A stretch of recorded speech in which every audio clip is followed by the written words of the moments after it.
The boardroom was a battlefield, not a meeting place.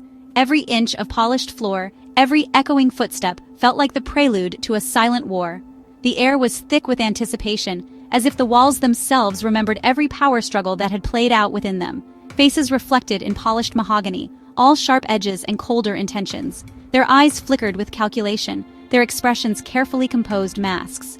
In this room, every smile was a shield, every frown a warning. The table was more than furniture. It was a chessboard, and every player guarded their next move. I was the outsider, inheriting Arthur Vance's empty chair. He hadn't retired or been fired. He'd vanished. His absence was a riddle, a shadow that stretched across the room. The chair at the head of the table was more than a seat. It was a throne, and now it was mine to claim, though no one had truly welcomed me. To them, I wasn't a successor. I was prey. Every handshake was a test, every glance a calculation. Their greetings were laced with suspicion, their words chosen like weapons. I could feel the weight of their expectations pressing down on me, daring me to falter. I had no old alliances, no killer instinct, just a different weapon, humanity. They saw people as pawns. I had to see them as people. While they measured worth in power and influence, I searched for stories behind the eyes, for the quiet motivations that drove each person. I knew I couldn't outmatch them in ruthlessness, but perhaps I could outmaneuver them in empathy. My survival depended on outsmarting, not outmuscling. I needed to turn rivals into allies, predators into protectors. I studied their habits, listened for the cracks in their armor, and looked for moments of vulnerability. If I could find common ground, even with those who saw me as a threat, I might just shift the balance of power. The rules weren't in any handbook. They were written in human nature. Every subtle gesture, every unspoken alliance, every fleeting glance told a story. The real game was played in the spaces between words, in the tension that lingered after a meeting adjourned. My first challenge, Marcus Thorne, the silver-haired lion at the head of the table. He hadn't chosen me. He was waiting for me to fail. His reputation was legendary, his stare unblinking. He was the gatekeeper, the one whose approval or disdain could sway the entire board. I could sense his skepticism, the silent dare in his eyes. The others watched him, waiting for his cue. They expected me to play their game. Their loyalty was to tradition, to the old ways of power and intimidation. I could feel their eyes on me, measuring, judging, waiting for a misstep. The pressure was immense, but I refused to let it break me. I wouldn't. I'd change the rules. My war would be fought with names, smiles, and understanding. I would remember birthdays, ask about families, and listen when others spoke. It was time to begin, not just to survive, but to transform the boardroom from a battlefield into something new. The first move was mine.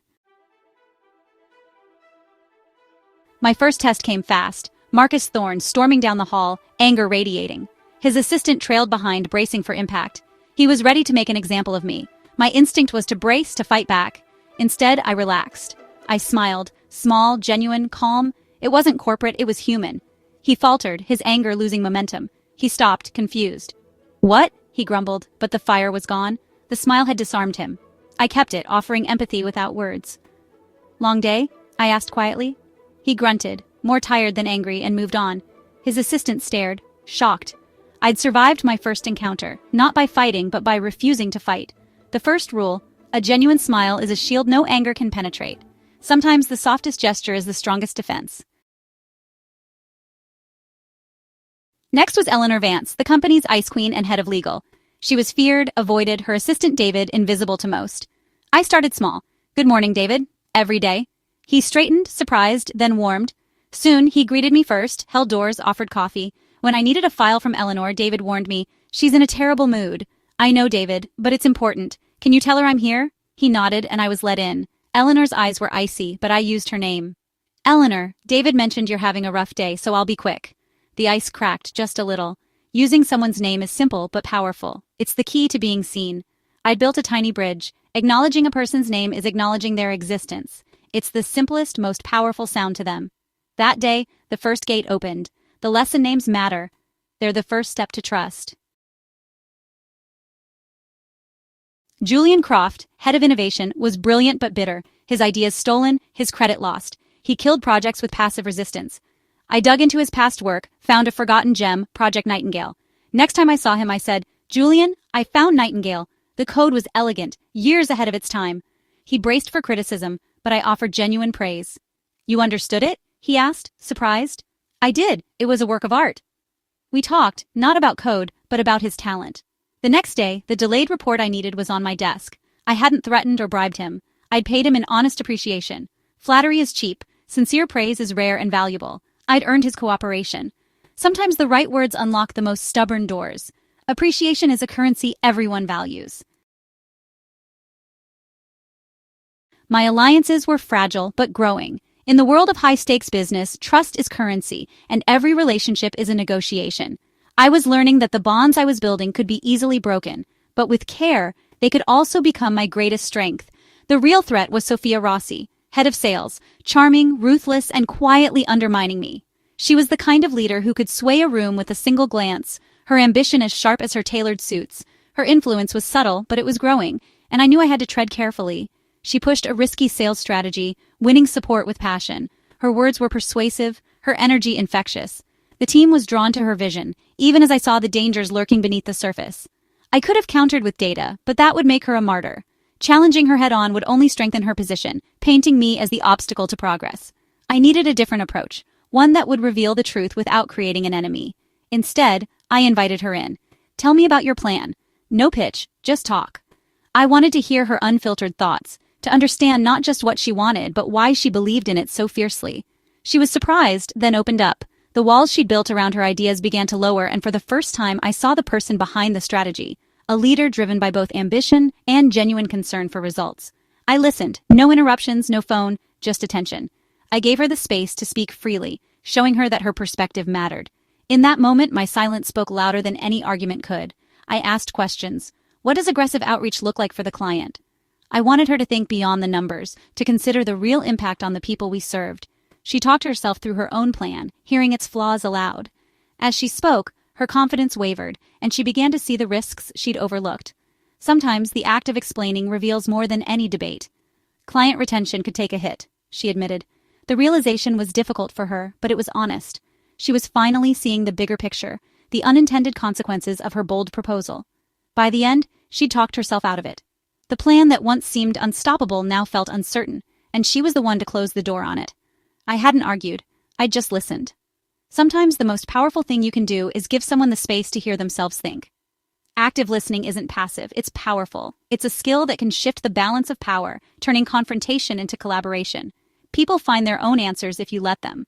When you listen deeply, you help others discover truths they might never see on their own.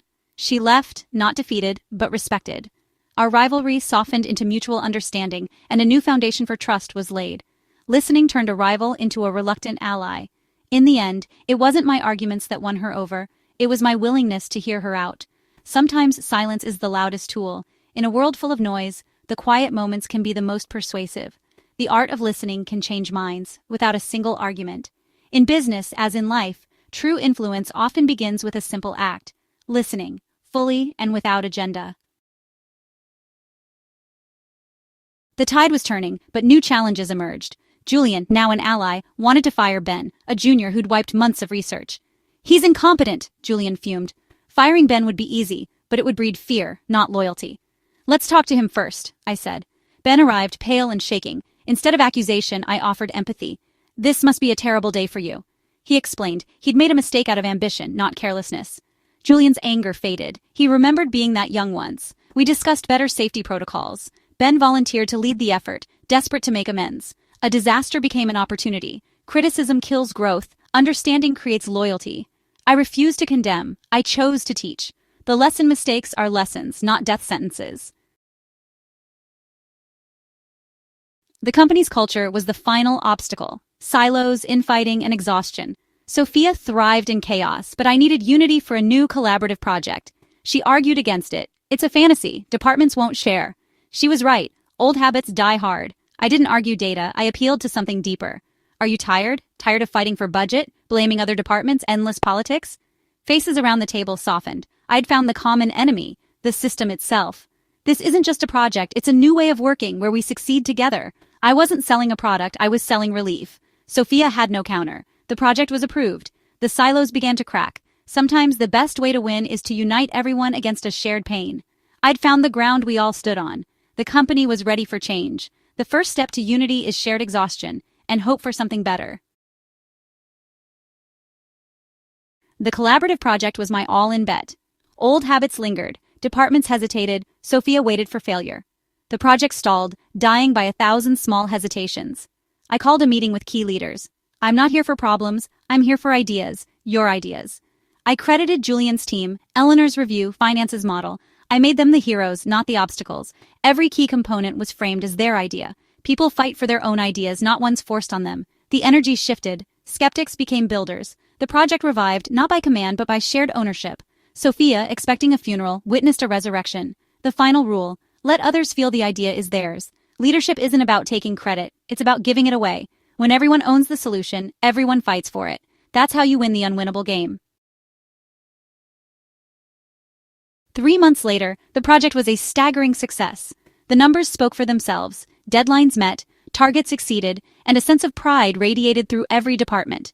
But beyond the metrics and the glowing reports, something deeper had shifted. The energy in the office was different, almost electric, as if everyone was finally moving in the same direction. But the real victory was in the hallways. Collaboration replaced infighting. Sterling Thorne's culture had changed. Where there was once tension and whispered complaints, now there was laughter, spontaneous brainstorming, and genuine support. People who barely spoke before were now sharing ideas over coffee, and even the skeptics had started to believe in the new way of working. Marcus Thorne called me in. I didn't think you had it in you, he admitted, respect in his eyes. His words carried more weight than any formal recognition. For a moment, the usual formality dropped, and I saw a leader who was genuinely impressed, maybe even a little surprised. You listened. You made people feel important. You changed this place. It wasn't just about the results. It was about the way people felt coming to work. The atmosphere was lighter, the meetings more productive, and the sense of possibility was palpable. Even Sophia became an ally, her ambition now fueling the team, not division. She brought her sharp insights to the table, but now she used them to lift others up, not tear them down. Our once fiercest competitor had become our greatest champion, and her transformation inspired others to follow suit. My influence was built on respect, appreciation, and connection. I realized that people didn't just want to be led, they wanted to be seen, heard, and valued. Every handshake, every thank you, every moment of genuine attention built a foundation stronger than any policy or strategy. I'd walked into a jungle of predators, armed with simple rules of human nature. At first, it felt like survival of the fittest, but I soon learned that the real strength came from understanding what made people tick, and using that knowledge to bring out their best. I smiled at the bull, remembered the gatekeeper's name, praised the genius, listened to my rival, forgave the mistake, found common ground, and let others be the hero. Every interaction was a chance to build trust, to show that I cared about more than just the bottom line. These small moments added up, creating a ripple effect that changed the entire organization. These weren't tricks, they were principles. Timeless truths about what it means to lead, to connect, to inspire. They weren't about manipulation or control, but about authenticity and integrity. Power isn't about being the strongest in the room. It's not about dominating the conversation or making every decision. True power is quieter, more subtle. It's about creating space for others to shine, and knowing when to step back so others can step forward. True power is making everyone in the room stronger. It's about building a team where every voice matters, where people feel safe to take risks, and where success is shared by all. That's when real innovation happens, and that's when people give their best. That was the secret, hiding in plain sight. Not a formula or a shortcut, but a way of being that transformed everything it touched. It was simple, but not easy, and it made all the difference. The thriller ended not with a bang, but with a collective sigh of relief. The tension that once filled the air had dissolved, replaced by a quiet confidence and a sense of shared accomplishment. We had weathered the storm together, and come out stronger on the other side. I wasn't just a survivor. I was the architect of something new. I had helped build a culture where people wanted to belong, where they could grow and thrive. The view from here was different, and the future felt wide open. And that was the real victory. Not just the project's success, but the transformation of a team, a company, and maybe even myself.